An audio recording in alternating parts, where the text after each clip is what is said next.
Assalamualaikum warahmatullahi wabarakatuh. Kembali lagi dengan Odi Diodibris. Jadi masuk lagi kartu grafis kinis-kinis, mantul siul, garansi panjang, batal rakit. Asus dual ya, GeForce GTX 1650. Udah yang PV2 nih guys. Jadi ini unit ini keluaran 2023 ya. Kalau aku cek secara garansi itu sampai Oktober 2026 ya secara website. Sebenarnya ini pembelian di Desember 2020. Akhir tahun ini ya guys ya. Dual GTX 1650 OC 4GD PV2. Mantap. Jos, kita buka ya. Akhir 2023 ya harusnya sih. Oke, untuk kelengkapannya di sini ada warranty card ya, speed setup ya, thank you card. Kemudian ada kartu grafisnya. Kartu grafisnya kita taruh terlebih dahulu di sini. Ini ada anti static back. Oke, gitu doang sih. Mantap. Yang istimewa, kartu grafis ini masih bungkusan plastik semua ya. Oke, coba kita buka untuk tutup portnya. Tutup portnya itu yang krusial aja sih, yang penting ya. Jadi Asus Dual PV2 ini kondisinya masih layaknya parah, gokil ya. Benar-benar seperti baru banget. Ya karena batal rakitnya gimana sih? Batal pakai lah. Bisa Express 3.0, heatsink berwarna hitam, mulus gokil pasti. Kemudian untuk di bagian atas di sini sudah seperti yang sudah ya guys ya. High quality komponen 6 pin power TDP mungkin di under 90 watt ya. Ini untuk bagian exhaust-nya, mantap. Dan untuk kebutuhan display ini plastiknya juga masih terpasang dan berkupas ya. Display port HDMI dan DVI port dengan plus ya. Kinis-kinis bening pasti guys. Plat fiber juga seperti baru, gokil parah. Segel pabrikan masih utuh, serial number, unit dan box udah aku cek juga di website. Oktober 2026 guys. Sedangkan ini sebenarnya pembeliannya di Desember akhir ya, 30 Desember 2023. Seperti itu. Jadi itu bisa jadi bonus sih kalau dari Asus mengeluarkan kebijakan mengikuti segel, tapi kita ikuti yang serial number aja ya, Oktober 2026. Oke, kita akan pasang ke unit dan kita tes bagaimana performa kartu grafisnya. Let's go. Sudah terpasang dengan baik ya. Plastiknya masih belum dilepas, gokil, mantap jiwa, jos. Kipas nyaris tak terdengar suara. Di 130 watt TDP, 6 pin power, display port HDMI, tampil dengan sangat baik. Suhu di 37 ke 40 derajat Celcius dan kita akan bench. Oke, start guys, kita cek di sini suhu di 40 derajat Celcius dan untuk spesifikasi kartu grafisnya kita lookup terlebih dahulu. Sebelumnya udah aku cek garansinya ini di 2026 ya. Bulan Oktober. Sebenarnya ini pembelian di Desember guys, akhir malam 30 Desember ya. Arsitektur touring untuk Asus Dual GTX. Sebenarnya ini udah yang terbaru ya.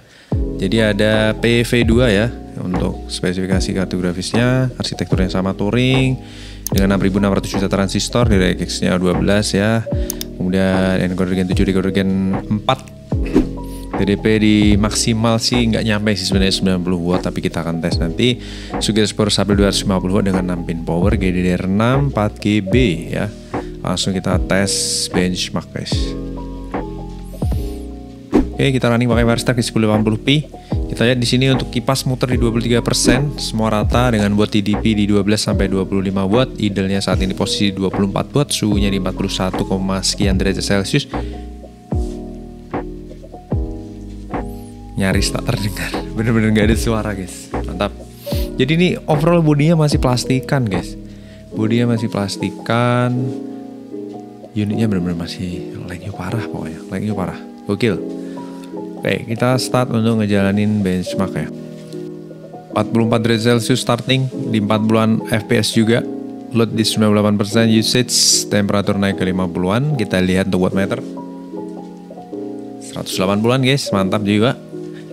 Jadi kalau kalian pakai PSU berapa watt sih rata-rata? Misalkan 400 watt ya, tentunya di situ yang terpakai itu adalah konsumsi daya dari PSU ya. Oke, 59 derajat Celcius.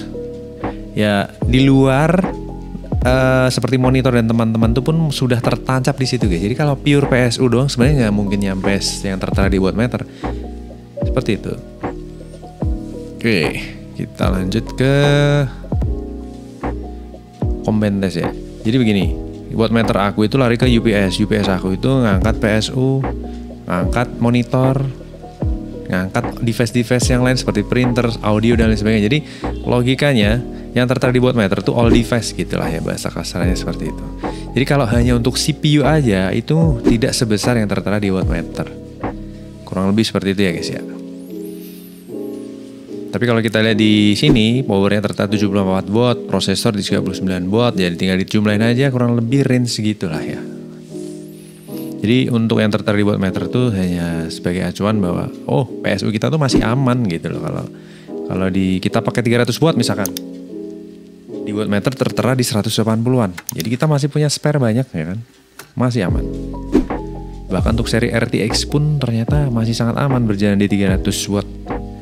Under 300 watt ya. Kalau PSU-nya yang kualitas terbaik ya, dengan sertifikasi yang oke, ya kita akan tenang sih untuk menggunakannya, walaupun itu wattnya hanya 400, 450 atau 500 seperti yang aku pakai saat ini di 560, tapi dengan sertifikasi Platinum 80+ ya. Oke. Tanpa terasa ini sudah sampai combine test ya, sambil kita cici cuit. Oke, kita lihat combine tes terakhir nih. Jadi ini kartu grafis benar-benar masih lag-nya parah pokoknya guys. Lag-nya parah guys. Generasi 2026 ya. Tapi nggak kalah dengan yang baru keluar ini guys. Gokil. Oke, 53 derajat Celcius ke 60, 99% usage. Kita lihat 17 fps. Titik baliknya di berapa? 18, 19. Oke, 18, 19 ya, 19 fps ya. Ini sembari menjalani screen recording ya. Kalau nggak screen recording ya logikanya dia akan ada tambahan 2 fps atau 3 fps lebih tinggi. Oke, untuk suhunya di 68 derajat Celcius itu masih sangat aman ya. Untuk yang PV2 ini emang disetting untuk performa kencang. Kita lihat sendiri aja. Skornya di sini great guys. Great tuh di atasnya bagus ya. Kalau kita compare result secara online dengan valid result, di sini karena database-nya tidak tertera di Test Power Up, di sini dia better than 35% over result, dan suhunya di 62 derajat Celcius average itu masih sangat menggigil parah, dan aku yakin saat ini juga udah terjun nih ke 52 derajat Celcius. Kalau kita lihat tes 1 di angka 61 derajat, tes kedua suhu tertingginya di 68 derajat Celcius, dan tes terakhir di 66 derajat Celcius guys. Jadi overall untuk performa dari Asus 2 PV2 ya, GTX 1650 GDDR6 yang keluaran 2023 ke atas nih tentunya, kartu grafis ini memiliki TDP yang sangat rendah, udah pasti itu maksimalnya 75 watt, idealnya di 12-18 watt dengan kipas muter cuma maksimal di 39%, RPM itu sangat tak terdengar. Gokil, dan dia bisa mendapatkan performa FPS yang sangat oke. Jadi untuk teman-teman yang membutuhkan kartu grafis kinyis-kinyis garansi panjang, bisa berkenan mampir ke Lapak Beri. Kita akan lanjut tes kartu grafis berikutnya. Makasih banyak atas atensinya. Wassalamualaikum warahmatullahi wabarakatuh. Bye bye.